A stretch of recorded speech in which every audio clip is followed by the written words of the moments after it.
So Sophie and I, if you were maybe not with us for part one, we've just been reviewing a production. It's a kind of a fantasy production, if you like, where we've been trying to take it right the way from 155 tonnes of carbon down to as close to zero as we can get it. So if we could have the slides back up, please, on the slide that we were on, that's great. Thank you so much. So what we've been doing is making various decisions to get us close to zero. So, for example, we switched flights to economy, we moved closer to where we're based.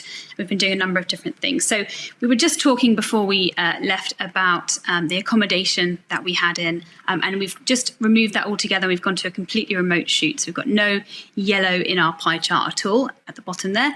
And I guess we've still got some taxis and vans in each of the production suppliers' budgets there. And I guess there's still some travel budget in there in the red on the pie chart. So, Sophie, what would happen if we switch all of our diesel and petrol vehicles to electric? Obviously, this isn't always available to everyone as an option, but let's see what difference it makes in our hypothetical production. Okay, right. So we have just reduced it from 16.49 tonnes to 15.82, and that's by making use of electric or hybrid taxis. So the emissions associated with electric cars are 30% of the emissions associated with that of a diesel car or taxi. So it might take a bit of logistics to see if you can use hybrid or electric cars on your particular production, but it is always worth having a look for suppliers. And there are lots of resources to help you, including websites and things like apps to map charging points. Great. So we've properly narrowed those red chunks now. So coming from right at the start when it was nothing but red almost, we're now kind of almost eliminated red altogether. So on our fantasy perfect project, we're done with transport, and now we're going to see what can be done with our locations. This is a location shoot, not a studio one, and it's being powered by diesel generators at the moment. So what can we do here, Sophie? Okay. So we were at 15.82 tonnes of CO2 equivalent. We're now down to 15.71. So there are lots of more efficient fuels available for diesel generators. So do check with your supplier to see what they have available for you to choose. You might hear terms like HVO and GTL or renewable diesel. So these can reduce fuel emissions by 20%. And more importantly, these fuels are not finite, although we do recommend that you do check the fuel source, as some renewable fuel is made from virgin crops, say, for example, of soy, which does contribute to deforestation. So electric and battery-powered generators can be zero emissions, and they are an option too. So how do you make those zero emissions? What about actually charging them up? Yeah, exactly. So, well, if you do make the switch, I think that's a good point, because it's important to definitely ask if they are using renewable energy to charge them up, because if they're not, then it does defeat the point. Cool.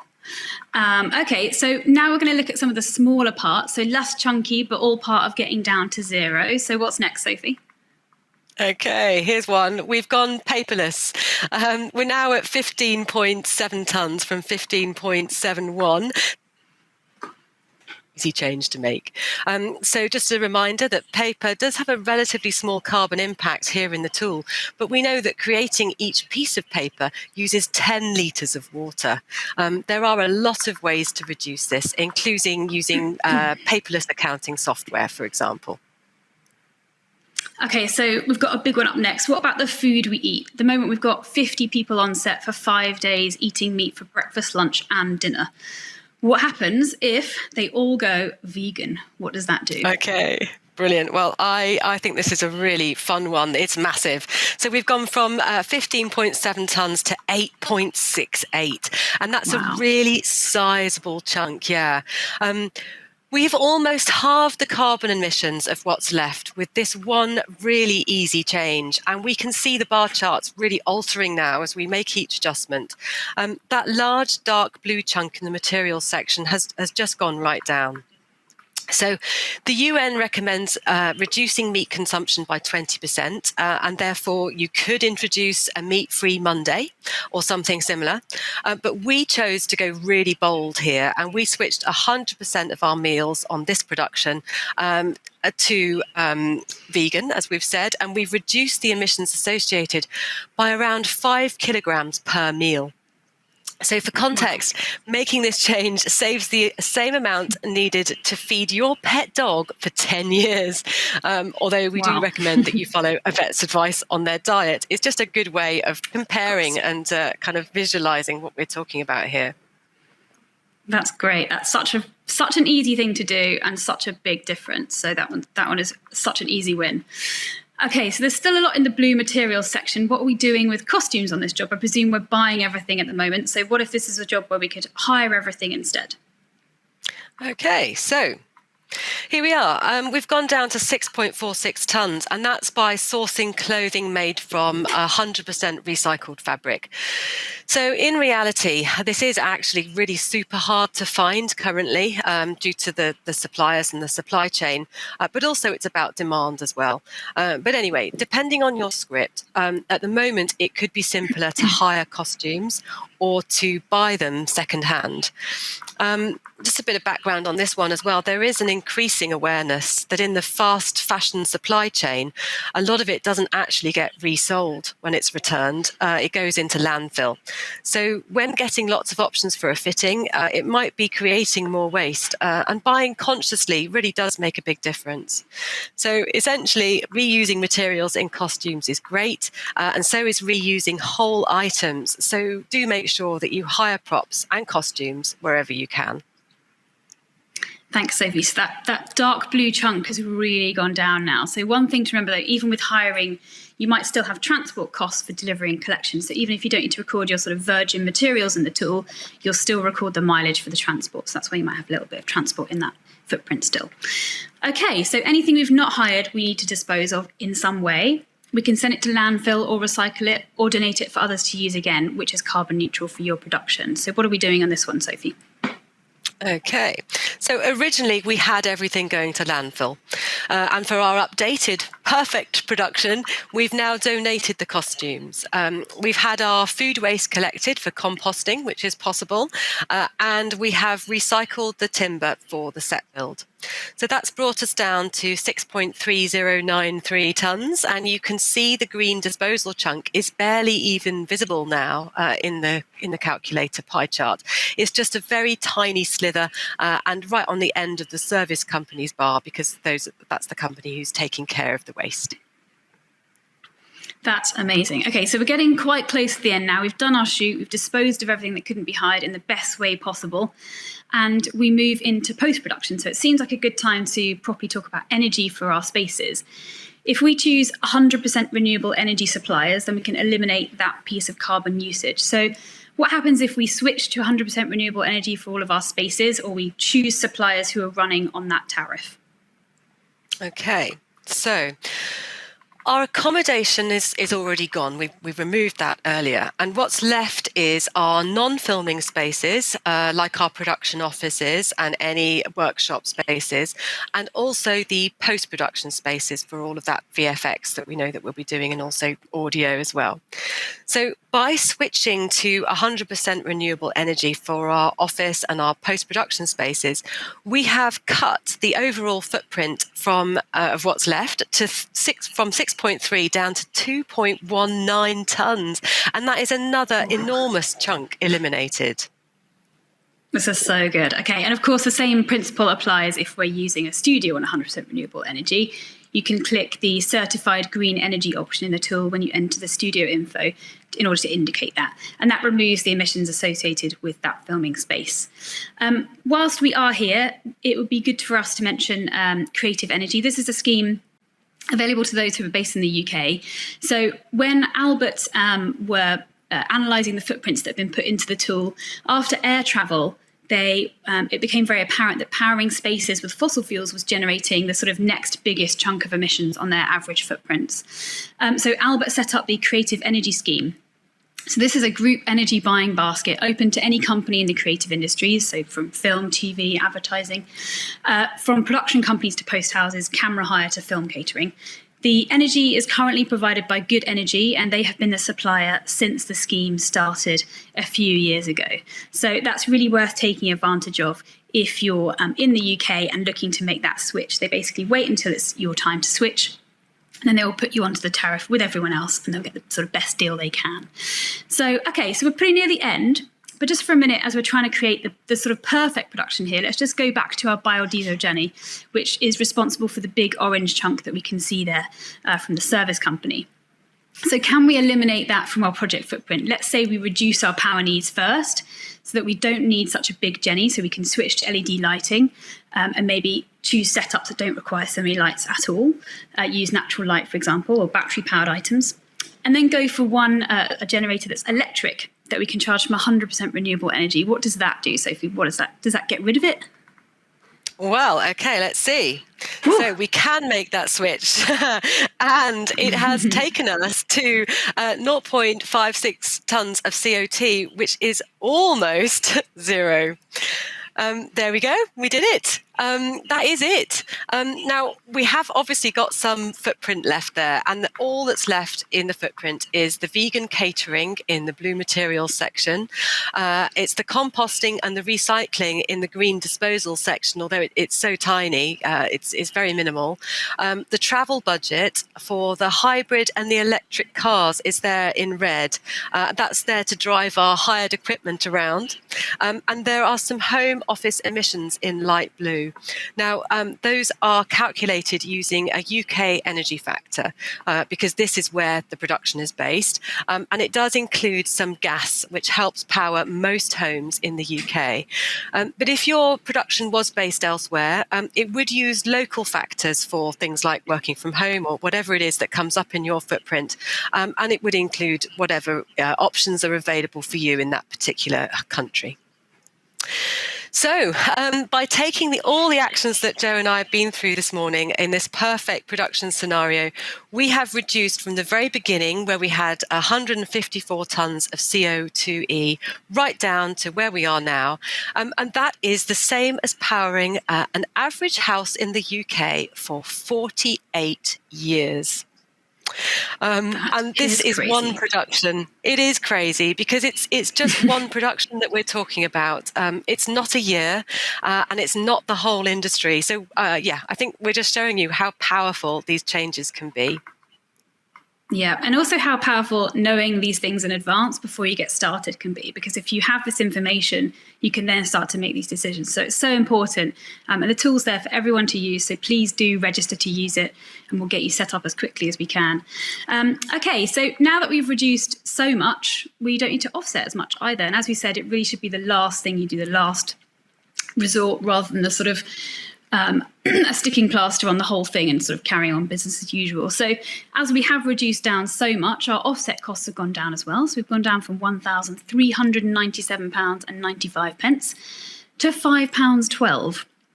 And there's likely to be something needing to be offset on every project, because as we've kind of shown you, there are little bits and pieces left over, especially if you're catering, even if it is vegan. But what we've shown you today is the principle of getting a project as close to zero as possible. And the infrastructure to support a perfect production like this might not be available to everyone in every location. It might also not be possible due to the nature of your production. But what we hope we've shown you is how early decisions can have a really big impact on your next project's carbon footprint. And just in terms of offsetting, we have a partnership with Natural Capital Partners, who power our Creative Offsets Hub. They also power Albert's Hub, so we're in really good company, and you can offset with them either via our website if you know how much you want to offset, or directly via the tool with the link that's provided to the PPP, or in most cases the ad agency, once that footprint has been reviewed by us and marked as complete. And just in case anyone's wondering, you can offset, or you can pay for that offsetting in pounds, euros, or dollars. So there's a few options there too. Okay, right, so let's do a recap of all the slides before we move to a few minutes of Q&A. So Sophie, give us the rundown like it's top of the pops.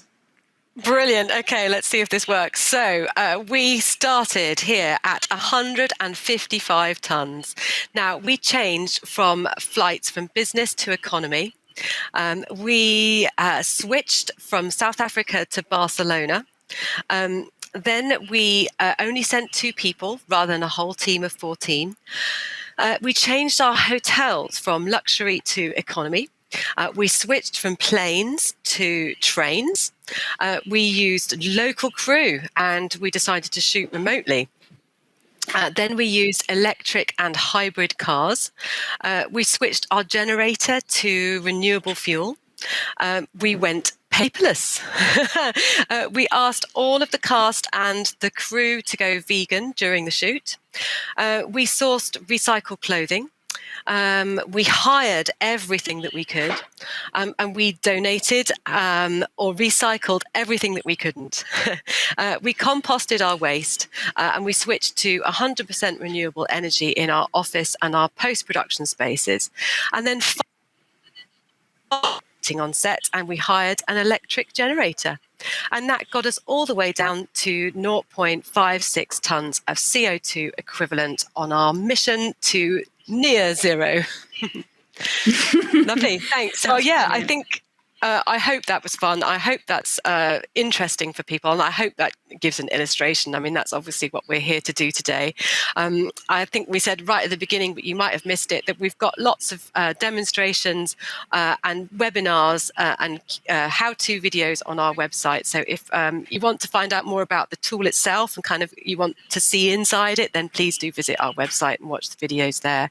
But for now, I'm just going to ask the team who are helping us to close down the presentation slides. Thank you very much.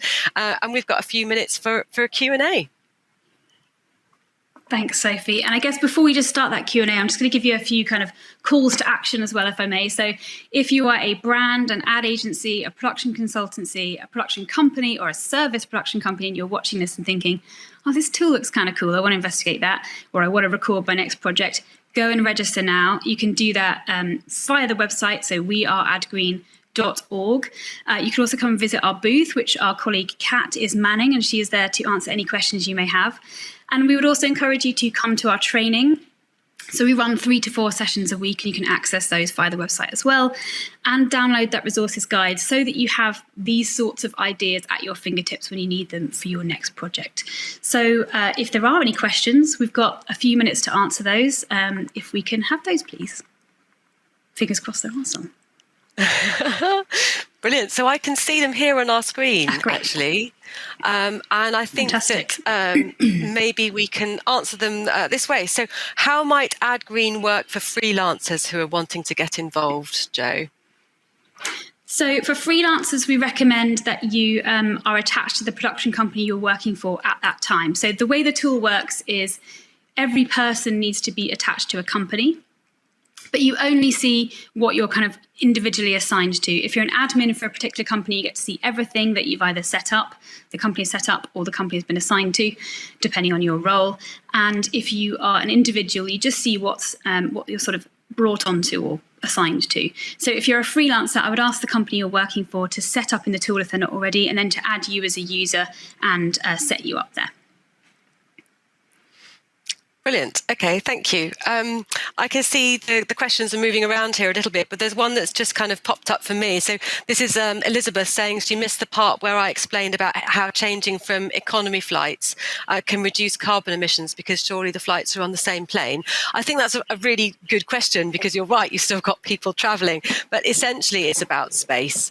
So business flights and premium economy flights and first class flights have a larger amount of room on the plane. So by switching down to economy, sadly, where you've got a little bit less space, the emissions are reduced by actually up to 60% overall for each individual who's travelling. So it does make a big difference. And I'm sorry that it's slightly more uncomfortable, especially for taller people. But yeah, it makes a huge impact on the carbon budget overall. Thanks, Sophie. So we've also had a question just about the levy here, so I can probably answer that one. So for those who are unaware, the levy is a very small percentage on applicable production spend. So it's cost to produce an advertising asset as opposed to cost to use, store and transmit the asset. It's 0.25%, which works out at £2.50 for every £1,000 spent. And it is capped at 2,500. So if you're working on a particularly large project, there is a cap on it there. The levy was developed over a number of months with a sort of cross-industry working group of brands, agencies, production consultants, some of the trade bodies as well. And the consensus was that the ethos of AdGreen is to enable the advertising production community to measure and then reduce. So ultimately, we are a service industry providing a service to all the brilliant brands that we work with. And so to keep this free at the point of use for the community, it was agreed between the group that the brands would pay ultimately for the project to run, on the understanding that obviously with these tools, training and resources available to their production suppliers, whether they're agencies or production companies or service companies, the industry can then get trained, get carbon literate, and then work on reductions on behalf of the brands. So essentially the brands pay for the project so that we can keep it available and free to everyone in the industry to use. So that's the sort of mission behind the levy. And that levy does fund the project as a whole. It doesn't fund the calculator necessarily. It's not a sort of pay per production or pay per calculation type arrangement. It's a fee to sort of cover the whole project to keep us all running and available to everyone. And then we've got a question here about integration. So we have been asked this a number of times. We've only been have the calculator up and running for about a month now, about 5 weeks. 5 weeks yesterday, I think it was. And it's very much the first iteration. So we are already doing some work on sort of the next phase as well. There will be in the future, I think, the opportunity for us to look at some integrations with some other tools out there. We know there is a media calculator, a calculator for events, for example. So we're sort of chatting about how we might be able to have them talk to each other in the future. So that is something that's very much on our radar. So I'd say watch this space, sign up for the newsletter, and we'll keep you posted there on kind of what we're thinking in terms of the future. But we are looking to put out a phase 2 of the calculator with some reporting functionality, which is going to be very snazzy, and some bid process functionality as well, so that there is the option to sort of assign 3 different production companies for a bid, as an example, and then sort of take forward one of them and archive others, which is a sort of thing that we're going to bring to the tool in the new year, or in the spring probably. So it is really exciting, phase 2, actually. Yeah. So I think, it's very cool. Like you said, Jo, we've obviously only just launched a few weeks ago, and we're going straight into phase 2. I know you and I are having all sorts of meetings and things that are happening now while we're scoping that out and making those plans. And we've talked about the bid process and the reporting, which we're going to be offering. We've also got certification. I know that's a big question that lots of people ask us as well. You know, when can we have certification, and will we be able to, really kind of shout loud about what we're doing and be able to kind of make our mark in that way as well. And that will all be coming to soon as we can get it all sorted out. We're working on it, and please do, yes, sign up to our newsletter and watch this space. Thanks, Sophie. So I think we're just about to come to the end now. So I just want to thank everyone for being here today, for Sophie and for her brilliant clicking and slides and explanation for all of our decisions that we made, and to the AdNet Zero team for having us. It's been a really fun session, and we hope you've really enjoyed it.